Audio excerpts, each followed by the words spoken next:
Oneida Maestas. I'm the director of the Cultural Awareness and Student Achievement Center here on campus. And I received a blessed phone call a week ago from a community member in Crestone. And I answered. I happened to be in my office at that time. So we began walking in beauty about a week ago. And I received this phone call from Mary. All I know is that her name is Mary. And she said, Oneida, I was sent over to you. The phone call has been transferred, I don't know how many times, but we hear you're the one that does the Native American programming on campus. And I said, oh, well, what's this about? And she said, well, a dear friend of mine, Tom, let me know that the Navajo walkers are coming your way. And I said, tell me more. And so I knew all about the long walk. I worked on the Navajo reservation for 8 years as an elementary school teacher in the Farmington, New Mexico area, Shiprock area. And so I was familiar with the long walk, and I said, well, is it the long walk? Are they reenacting the long walk? What's going on? She said, I don't know, but I'm going to give you Elder Tom Johnston's number, and then you guys can start communicating, because our walkers didn't always have cell phone service wherever they were at. And so I just received this blessed phone call. A couple hours later, I hear from Tom Johnston, who said, Oneida, this is who I am. One of my daughters is one of the walkers. And so he told me more about the story and their journey, their walk, which is called Journey for Existence. They'll talk to you more about that. So I just wanted you to know how they came to be right here in front of you tonight. And it was so hard because they can't walk when the weather's bad. They can't walk if it's in rain, if it's raining or snowing, and so they probably do walk in rain and snow, do you, right? You probably just can't walk as far. It's cold. So they were coming this way, so they've already visited the 3 sacred mountains, and they're going to talk more about that. And their last trek is their last sacred mountain to the east, which is our Mount Blanca, also known as Saskatchewan. And so they're trekking to Mount Blanca. They're going to tell us all about their journey. And Friday, they were on the other side of Chama when I received the phone call. So you're between like Dulce and Chama, New Mexico.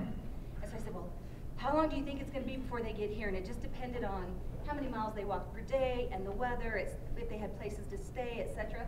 So we did the best guessing game we could, and we hosted them at our cultural center last Friday, where all of my students and the community, faculty and staff helped us make a wonderful warm meal for them.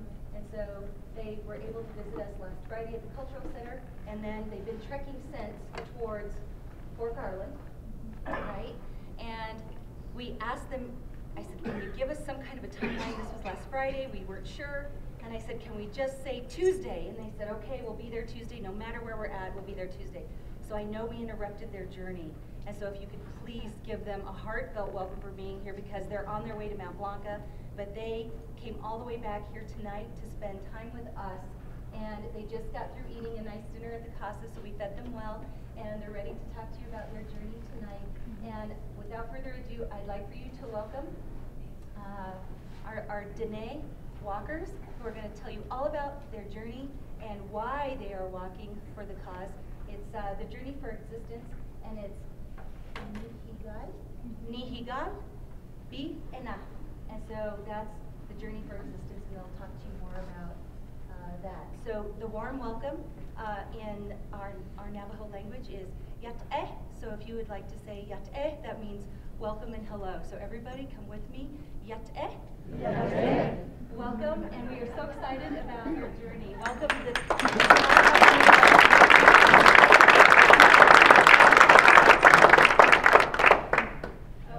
I guess we'll just begin by introducing ourselves, and then we have a video to show from actually the beginning of our journey, so to kind of tell the story of how we came to be here. But that's a tendikin initial do bilgana bashes chin ki aning dashache do bishpichai dashanala she Dana Eldridge dashanem bidahash chi and asha. My name is Dana Eldridge. I'm of the Honeycomb Rock people clan. My father is Irish American, and yeah, I'm really happy to be here. Thank you guys for coming out to hear our story. Yate she'e ani yazi initiate bilagana nashlo tachini bashishin European dashache tolochin dashinale Chinle Dinasha. Hi everyone, my name is Annie. On my maternal side, she's European, and on my paternal side, it's Red Streak in the Running Water Clan and Bitterwater Clan. And I was born in Chinle. Where? Chinle, Arizona. Hi, I'm Lytle. She Lytle Susie and She. And there's a touchy Ishne. The son of Bush's chin, Twittachini, Dash Shado, Kiani, Dash another. I'll let Jet is out there, Nasha. Hi, I'm Lytle Susie. I am Charcoal Streak running into Water Clan, born for Mini Ghost Clan. My grandfather's clan is Bitterwater Clan, and my Nollies are Towering House, and I am from Low Mountain, Arizona.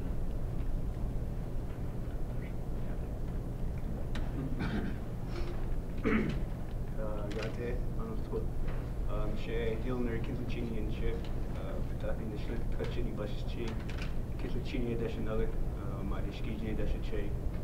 I'm from Taylor, Arizona, and thanks. Glad to be here.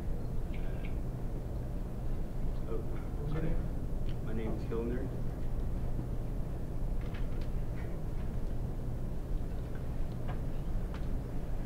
My nickname is T. Everyone calls me T on this walk.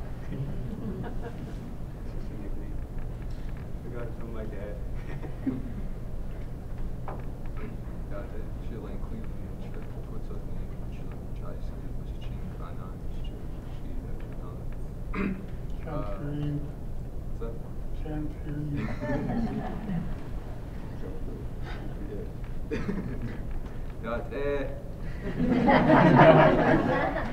Shaylin Cleveland and shit.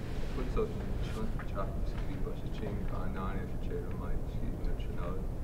I'm pretty excited to be here. Free food. Nice. It's my family. I'm Tom Johnston. I'm from Taos. I live in Pagosa Springs now. And these are all my nieces and nephews in our way. And I'm just kind of their background and support. I'm a very macho mother hen to these guys. And I'm honored to know them all. And thank you all for coming. So to begin with, we're going to show a video that was shot during the first leg of our journey back in January when we were out walking in the Eastern Agency of the Navajo Nation. We walked, this is our Eastern Mountain, and everything in Dine philosophy, Dine prayers, everything starts with the East. But it wasn't feasible for us at that time to make the journey all the way out here. And there was some pretty pressing and urgent issues happening in the Eastern Agency with a boom in fracking. And so what we decided to do was walk through the Eastern Agency to the border of the reservation and then go down to our southern mountain. And now we kind of come full circle all the way around our territory, and we are actually making the journey out to our easternmost mountain. But to begin with, we'll show you a video from that time.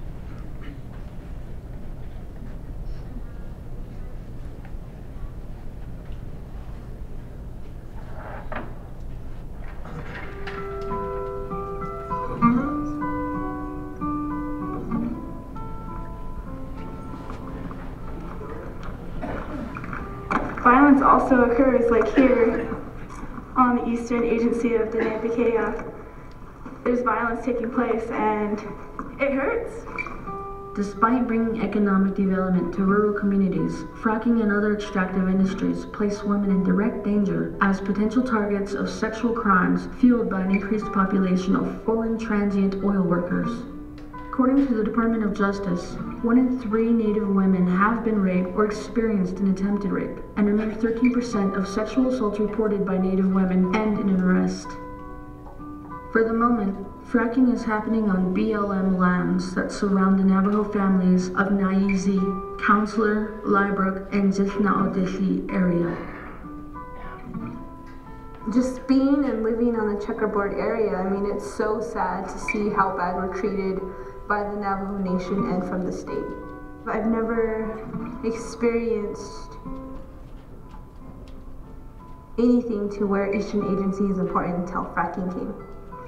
The U.S. Bureau of Land Management is considering Saddle Butte Midstream LLC's application to construct a 130-mile-long pipeline, which will impact nearly 10,000 square miles of public, private, and tribal lands.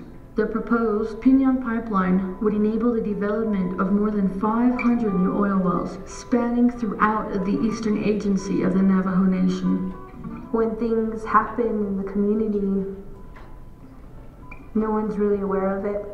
The suicide rate is increasing. Women are dying in the streets of Cuba, and it's not being addressed. And I don't know how soon the violence is going to spread. It's been around, but it's taking another turn with this whole Pinyon pipeline coming through. It's scary. And I believe touching roots and going to the mountains will regain our strength and be set back on our paths. For Diné resistance always involved women. It was always planned and handled by women. But the reality is, and it's an untold history, or it's becoming more and more apparent, is that Diné women have always been behind the scenes. They have always been the ones at the forefront of continuing our existence and sustaining our resilience against changes that come. And I'm willing to fight. I've always been willing to stand up for what I believe in, for what my grandma's taught me. I may not speak the language, but I do have a lot of hope and faith within my people and land that things will change. The stars keep shining, even though they've already died. On January 6, 2015, a group of young Diné people embarked on a 200-mile journey through the communities of Eastern Navajo Agency, starting from the base of Jithna-Odishi, Herfinale Mountain, then concluding to their first of 4 marches at the southern sacred mountain, Chozich, Mount Taylor. What we call this walk is Nihigal Be'ina, translates to our walk for existence, our walk for life. And that's what we're doing. We want to remember who we are as Diné people so that we might have a future. We were 150 years from the long walk. When our people first encountered, this American colonization and were forced on a genocidal march to Fort Sumner, New Mexico, where they were held for 4 years. The hardships that they endured, their pain, their suffering, facing the extinction of our people. They prayed and they sang that they could come home.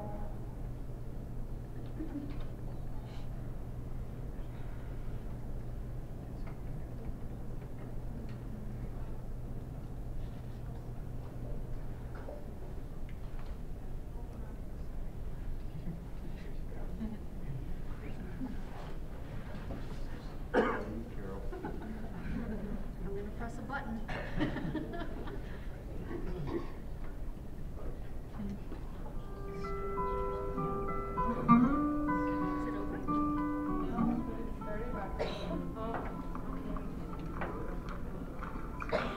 Violence also occurs, like here, on the Eastern Agency of Diné Bikéyah. There's violence taking place, and it hurts. Despite bringing economic development to rural communities, fracking and other extractive industries place women in direct danger as potential targets of sexual crimes fueled by an increased population of foreign transient oil workers. According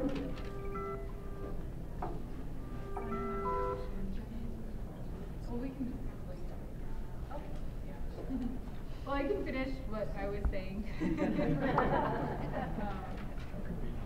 So yeah, the idea of this walk came about because the collective of young Dine people were trying to organize back home because we saw a lot of what was happening to the land. This video in particular highlights the fracking boom on the Eastern Agency. But the reality is that the Navajo Nation sits on what is called the largest, richest energy corridor in North America. There is more coal, oil, uranium, and natural gas under our feet concentrated than anywhere else in North America. And since the time of colonization, really, since the 1920s, there's been heavy extraction that's been happening on the Navajo Nation. And we live with it every day, and we see the realities of how it plays out in terms of pollution and contamination of our water, of our land, of our air, but also how one of our sisters has a saying, what happens to the land happens to the people. And it's like there's this sickness, this illness that hangs heavy over our people because we're not respecting our Mother Earth. We're not respecting those sacred beings which give us life. And so a collective of young Dine people started to come together to talk about how do we change this? How do we inform and educate our people? How do we stop these things from happening? And we decided to go on this walk because going to our leadership on the Navajo Nation government wasn't making a difference because they are an entity that was created as a direct result of colonization. The Bureau of Indian Affairs in the 1920s created the Navajo Nation Council to be an entity that signed away on oil leases, and they still serve that purpose today. And so in thinking about all of this stuff, what's happening today on our land, our history with colonization, and the fact that our ancestors were once forced to march hundreds of miles away from our homeland, but were able to return, and how that meant everything in the world to them to be able to come back home, to be able to reside within our 4 sacred mountains. We started having conversations about how do we honor the legacy of our ancestors and carry on. So I think maybe now we can share a little bit about our personal stories with this walk and why we as individuals are here doing this, taking this upon ourselves. Can I ask a question? Sure. Did your tribe start up around Washington and Oregon and come down? It depends on who you ask. I mean, you can ask anthropologists and they'll say that, our people crossed the Bering Strait and migrated down, or you can ask us. And I'm asking. yeah, we emerged from the land, and we've always been here, is what we say in our story. And, yeah, but I think if it's okay with you all, we would like to share some of our personal stories, and maybe take questions after.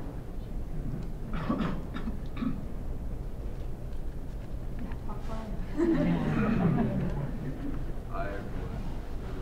I was taking classes when the walk started in January. I was kind of going off and on, walking for a while, and I kind of really jumped on during the third, towards the end of the trip. I'm here walking, kind of home. Home's not at 100% right now.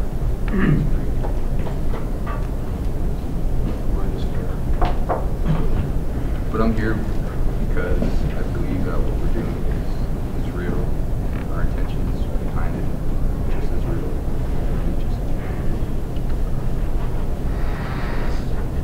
Basically it.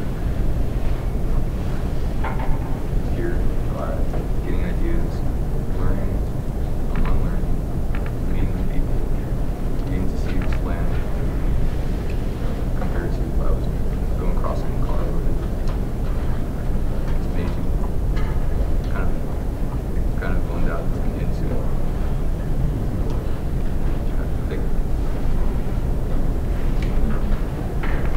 I was born in Chinle, Arizona, but at a young age I was moved off the reservation to New Jersey, where I was actually raised in an all-white family, and I moved there when I was about 4 years old, and I was disconnected from my dad, who actually is currently living in Flagstaff.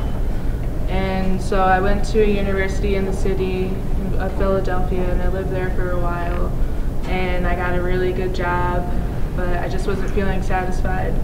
So back in March, I decided to reconnect with my dad. I had no idea that this walk even existed, and my dad just happened to be dropping off Tom's daughter, actually, and I joined them for the one day, and I was so inspired that when I went back to Jersey that I ended up quitting my job. I bought a one-way ticket, and I just packed a bag full of clothes, and I left everything behind to figure out my identity through my culture, which I've been taken away from. So when I came out here, I didn't know my clans, I didn't know the language, I didn't even know like the 4 sacred mountains, I didn't know anything. So I've been walking with these guys since June 21st, and just walking on the sacred land has allowed me to figure out who I am, and not what the government has like convinced me my identity has been for so long. So it's definitely been a healing process, a learning process. So I'm walking to try and bring people home from the cities to just remember how beautiful indigenous culture really is and how helpful it really is. So thank you all for being here and listening to our stories.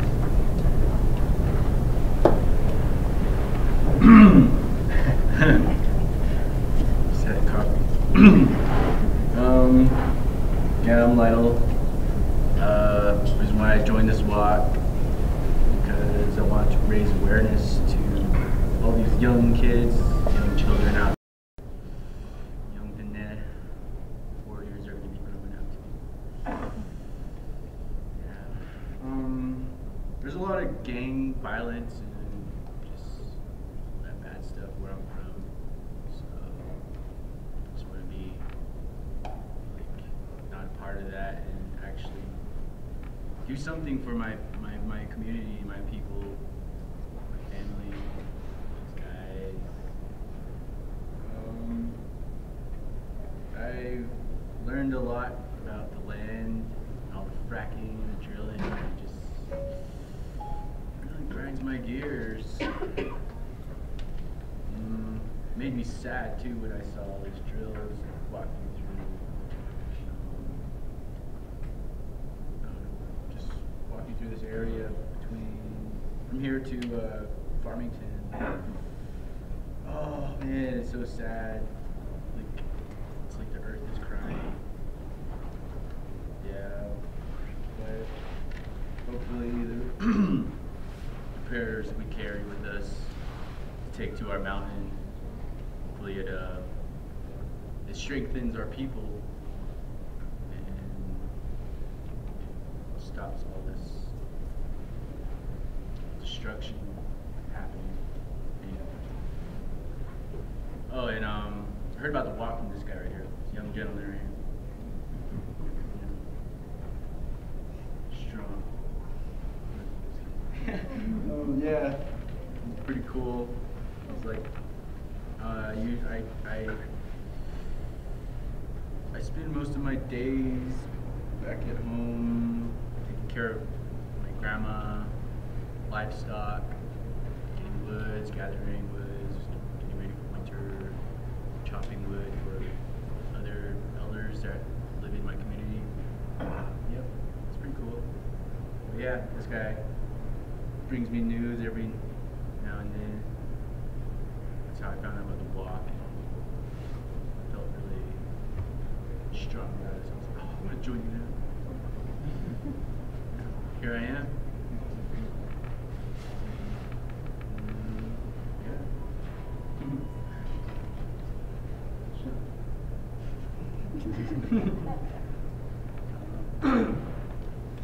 When I first heard about this walk, it was back in December, or January. I hitchhiked to close to Chaco. That's when I started with the people here, my brothers and sisters. I just wanted to do the same thing too. Just help spread awareness and support the walkers like the best I can. That's what I do. And I have a little family back at home. I have a little daughter. She's 7 years old. And I'm walking for her too as well. And she's in Flagstaff. That's where one of the mountains are, San Francisco Peak. And I was really hoping to see her then, but I couldn't, and I really made it like sad. And I just like kept on going and continued to walk again the next leg. It's pretty fun being out here with the walkers. Just like to support them if I can in any way.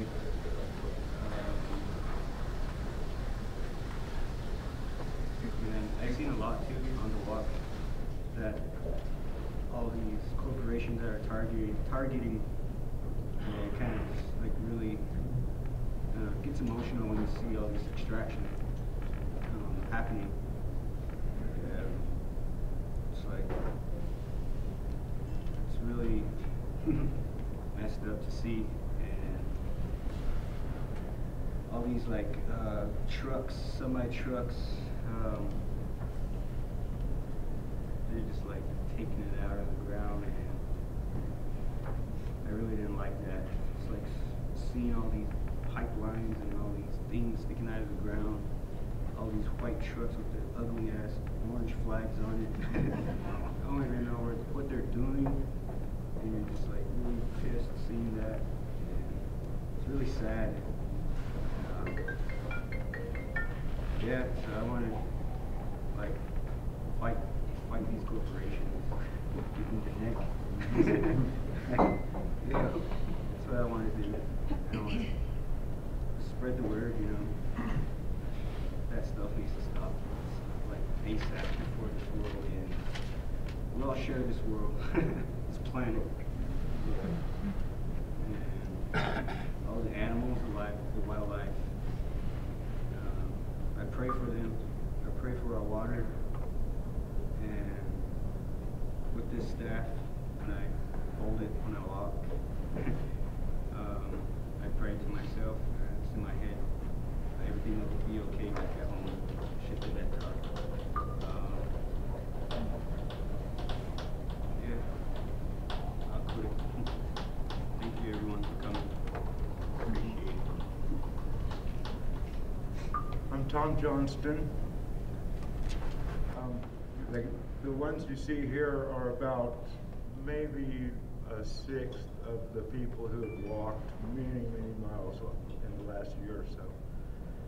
So these are the ones that were able, some people go back to school and one thing or another, so we kind of have a few rotating, and Dana has walked nearly every step of this entire journey herself.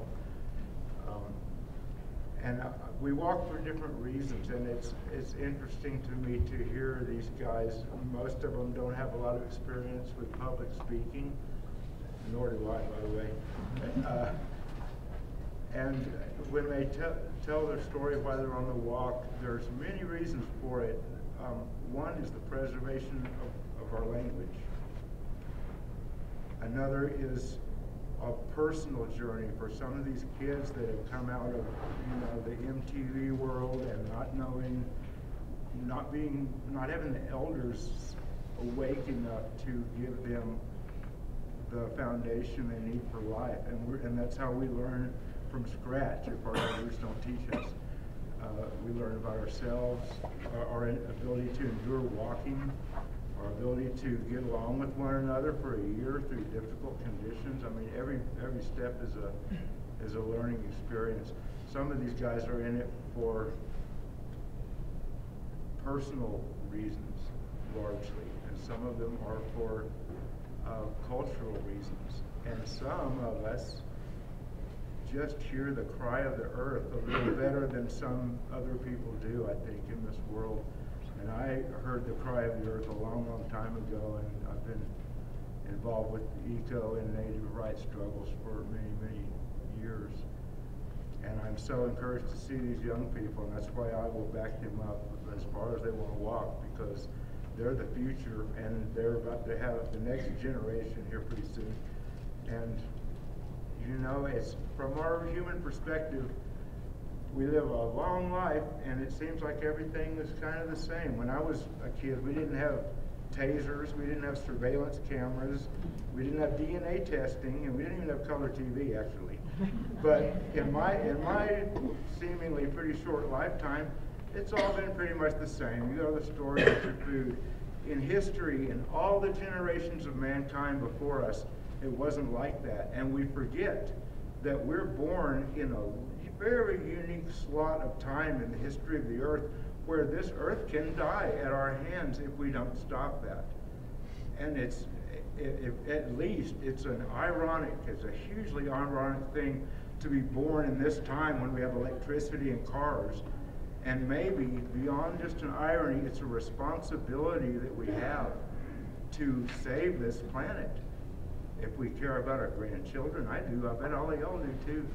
We have to save something, and it's not an excuse to say, it's bigger than I am, I can't do anything, because how are you going to tell your grandchildren when the last of the water's poisoned that you were too small to do anything? I just won't be that small, and neither will these guys, and I encourage all of us to find our real power and do everything we can from all of our different talents and all of our different backgrounds. Everybody here can do something to stop these pipelines, this fracking. The Navajo Nation, before any of this fracking and oil development came, was hit by uranium.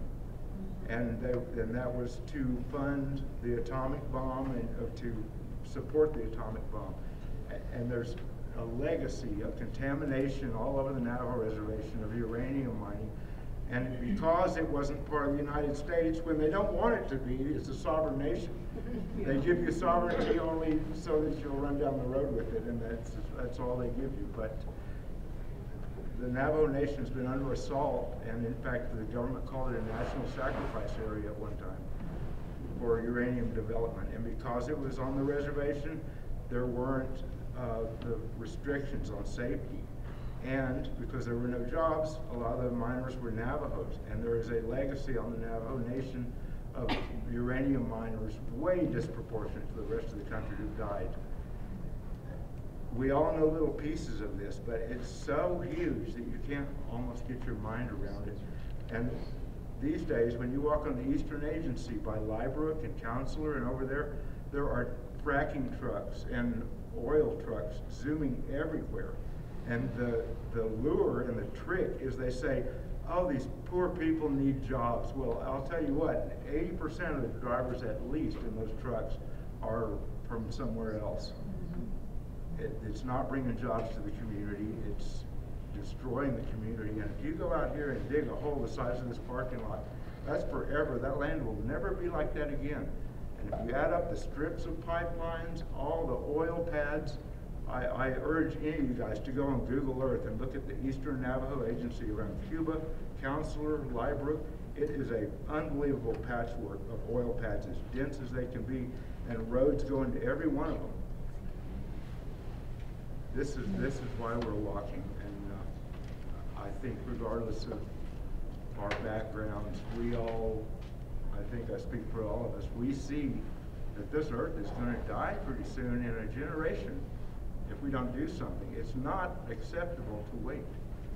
Everything we can do is an emergency. Thank you.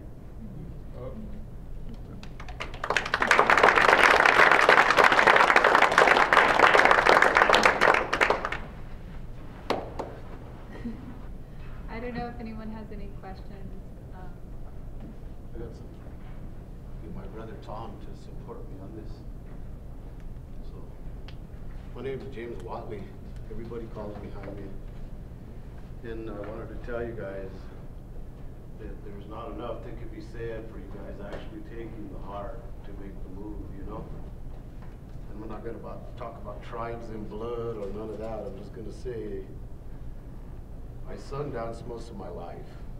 You guys need to go home and go as long as you can without water. Days, don't try it. Give yourself 24, 36 hours without any ingestion of a fluid, and water will become more important. I've been 7 days without it. Don't ever recommend it. But we have women warriors in our family. And hardly anybody ever stands up for a dream they have. So I wanted to honor this lady by actually going out of her way to follow a dream she had that has something to say about the people in the future.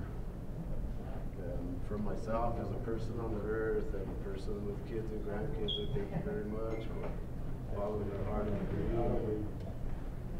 Having everybody else interested, and I'd like to thank each and every one of you guys for going on your own way and taking it upon yourself to care and show that it's important enough that you actually stand for something in your life that means more than our lives, which is the future. And so I just wanted to say that much in honoring. Thank you very much, guys. God bless.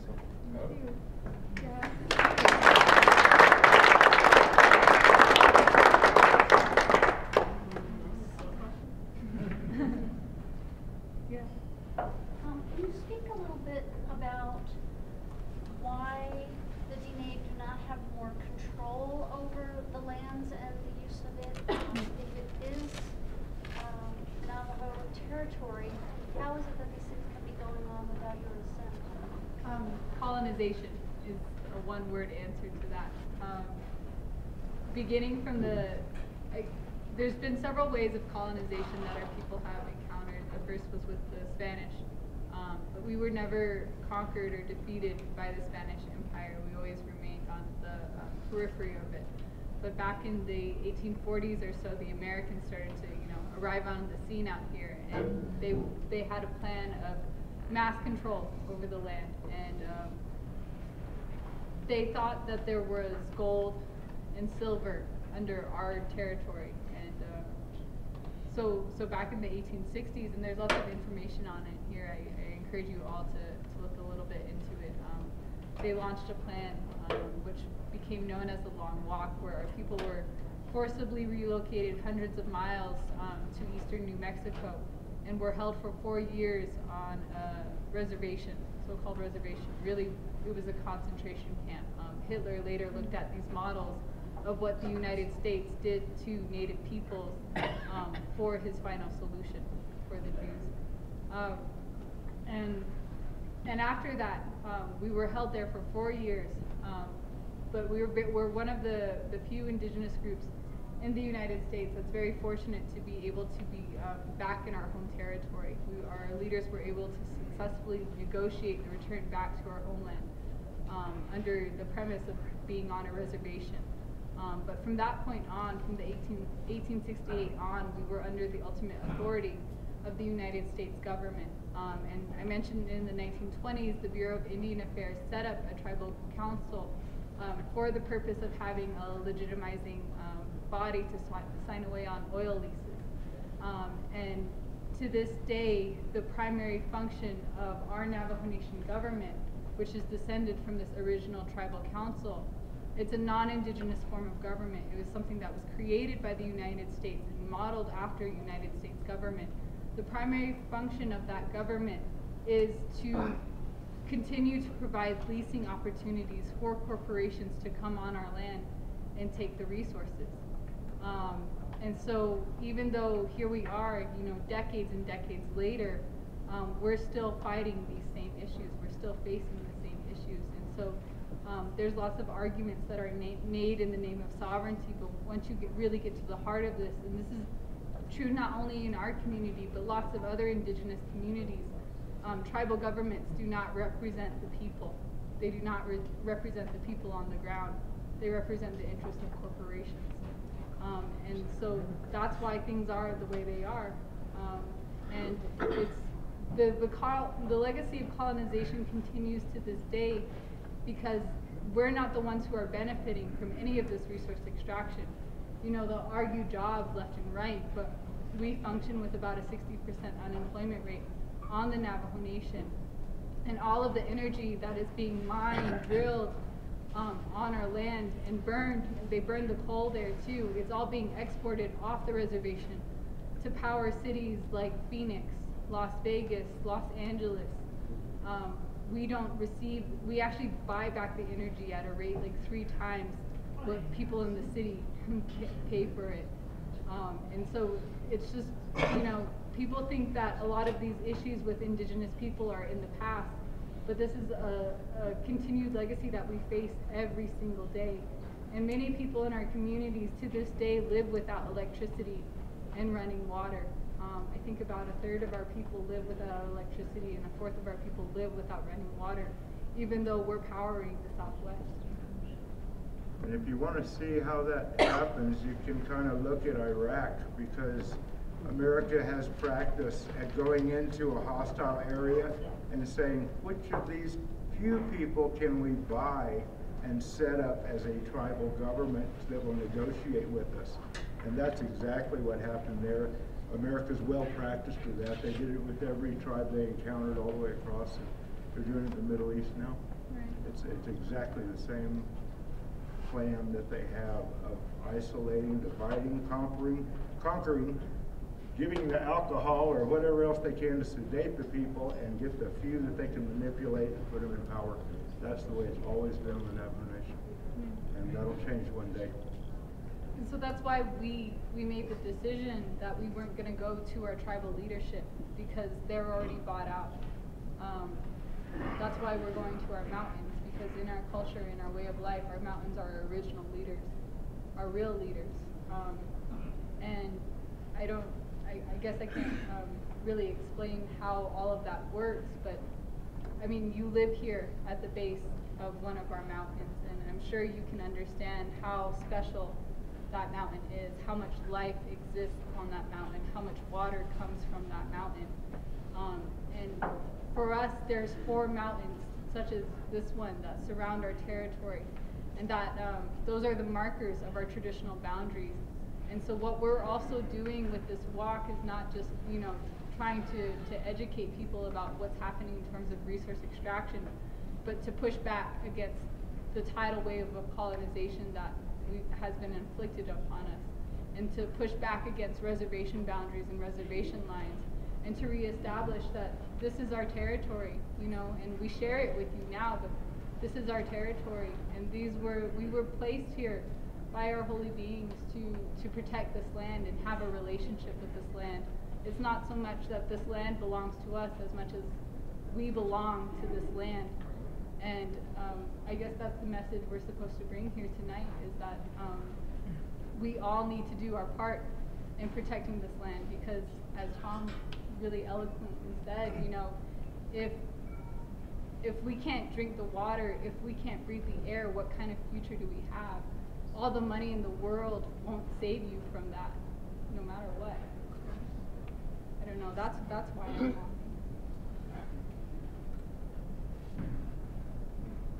Question back here.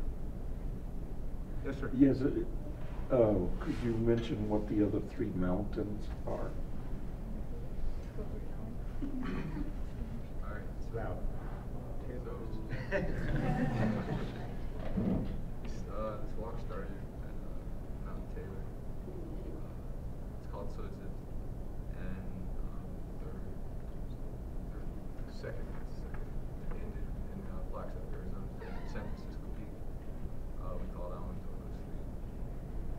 The third mountain was for taking bends of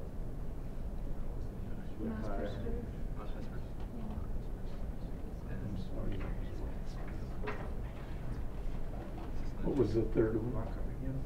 Mount Hesperus? Yeah, tell us the location. So this Mount Taylor is near Grants, New Mexico. Dolcosli, the San Francisco Peak, is Flagstaff, and Mount Hesperus, the bandsaw, is Durango, near Durango, Colorado.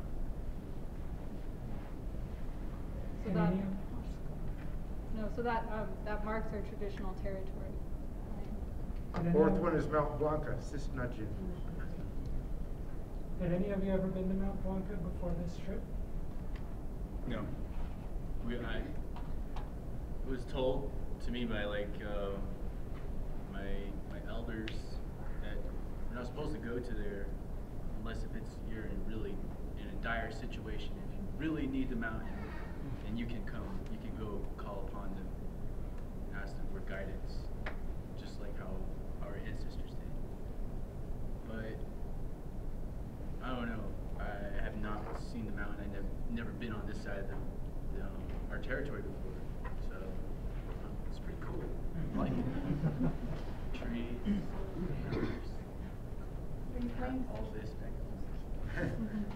When you get up tomorrow, just look and see.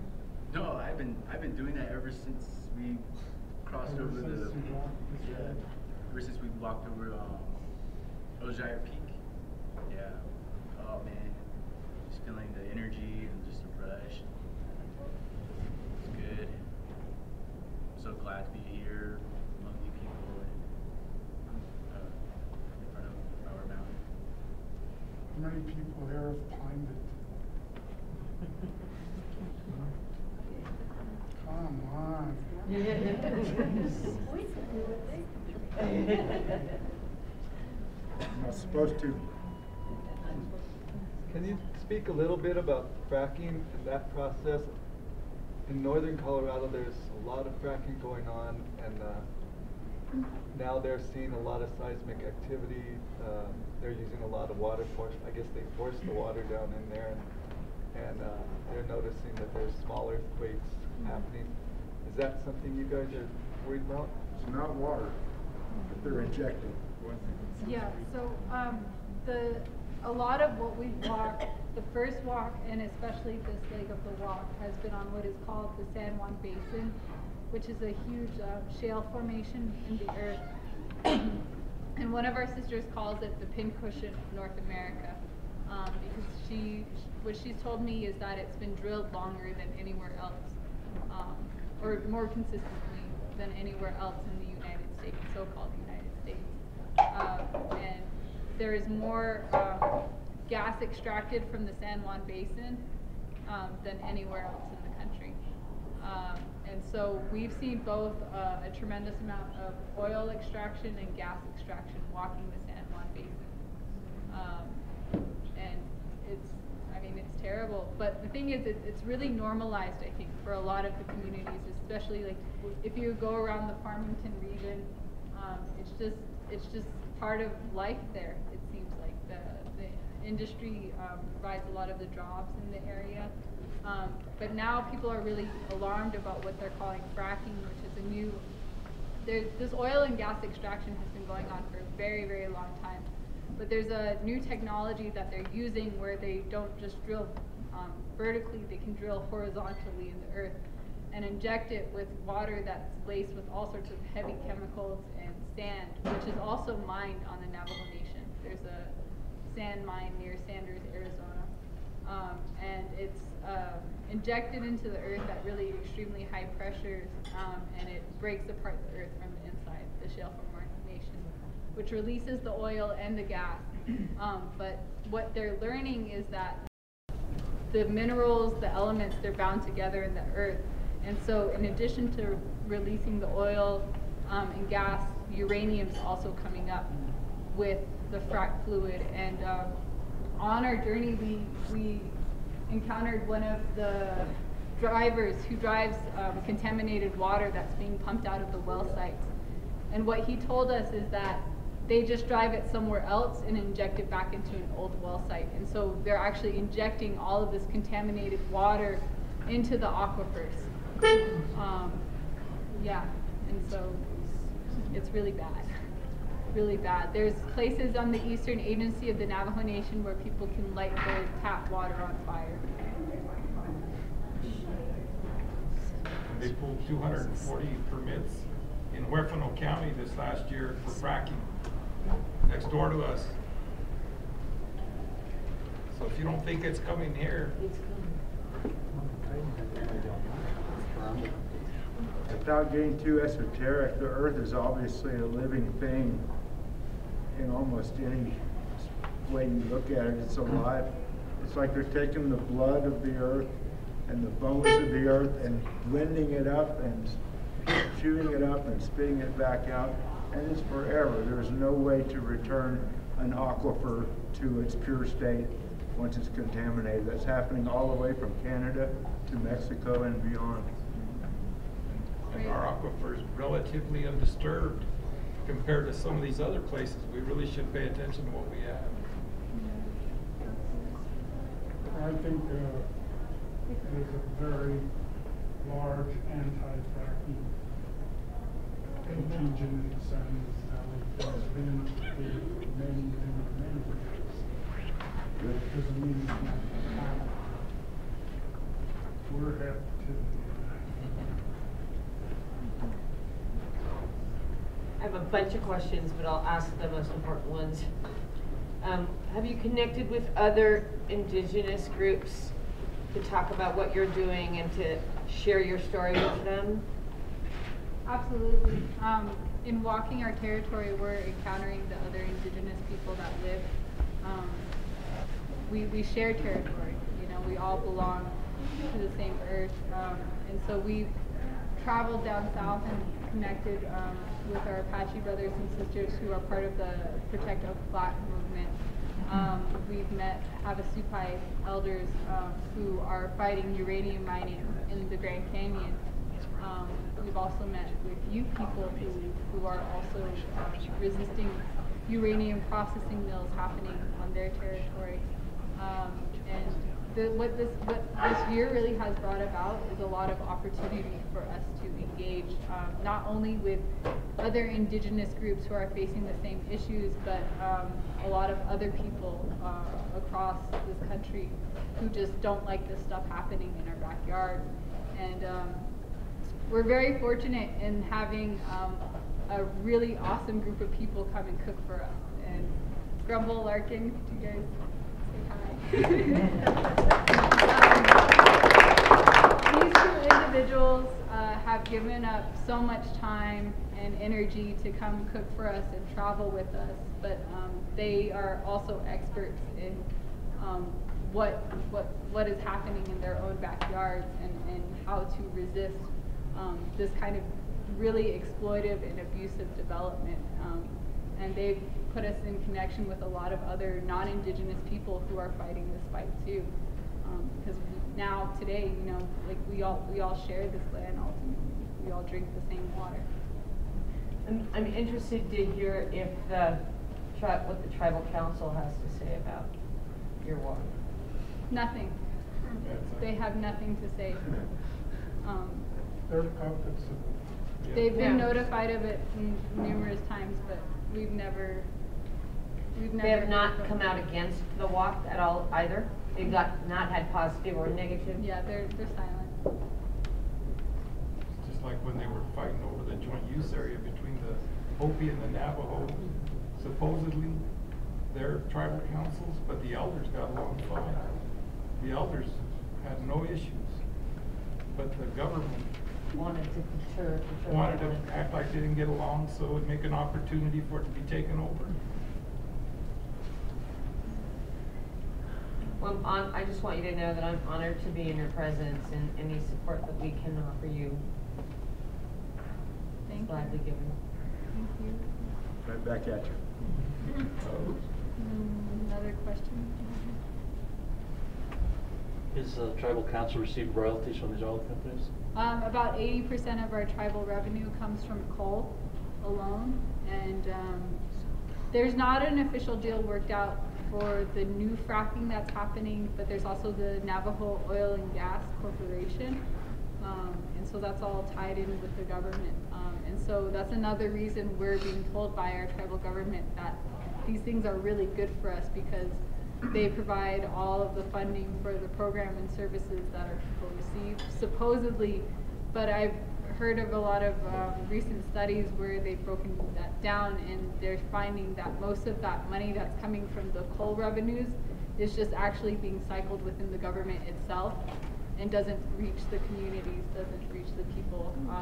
And if you have ever been out in the deep res in our communities, there's a very clear difference between what's happening on the ground and what kind of access to services and opportunities people have versus our tribal government, you know, who get to fly around in chartered jets and do all sorts of, get to go to Las Vegas for conferences and crazy stuff. But I think if you guys want to support us, the biggest thing that you can do, honestly, is look at your own energy and water consumption.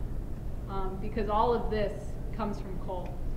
All of this comes from all of this crazy need for energy, constant energy consumption. That is the American way of life, that people feel like is a God-given right to them to use as much as they possibly can without ever being told no.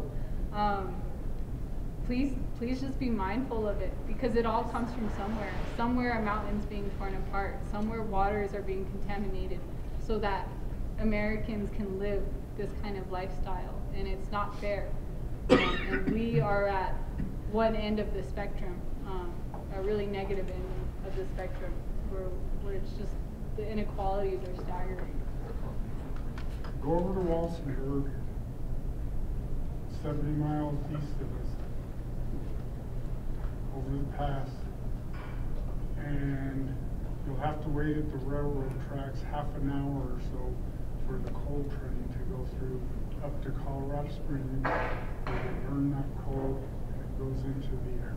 You know, that brings up that about 4 years ago, almost 5 years ago now, the Navajo Nation tribal government got in cahoots with a Australian energy company and tried to build a third coal-fired power plant in between the San Juan and the Four Corners plants near Farmington. Right in between the two, they wanted to build another one on my mother-in-law's sheep camp over there. And just a handful of poor sheep farmers and a few of us actually camped out there and spent the winter out there fighting against that thing. And against every effort of the tribal government, we beat that thing. And they did not build that power plant. And it's been dead. It's called Desert Rock Power Plant. That notion collapsed about 3 years ago because of grassroots resistance. And that I say that so that we all can feel our power. We can do so much more than we think we can sometimes. Have you all heard of the Buffalo Massacre? Yes, over in Coaldale. Trinidad. Oh, it's nasty. Well, thank you so much for your time. Before we wrap this up, I'd like to say how much I appreciate what you're doing. And I want you to know that about 20 years ago, the Dalai Lama was in Santa Fe in Albuquerque. And I was honored to be there myself among many of the native elders. He met specifically with about 50 native elders from the Southwest. And what I remember from that is a great encouragement to exactly what you're doing. Keep the language and keep your land. Do whatever it takes. They're both really, really important for all of us.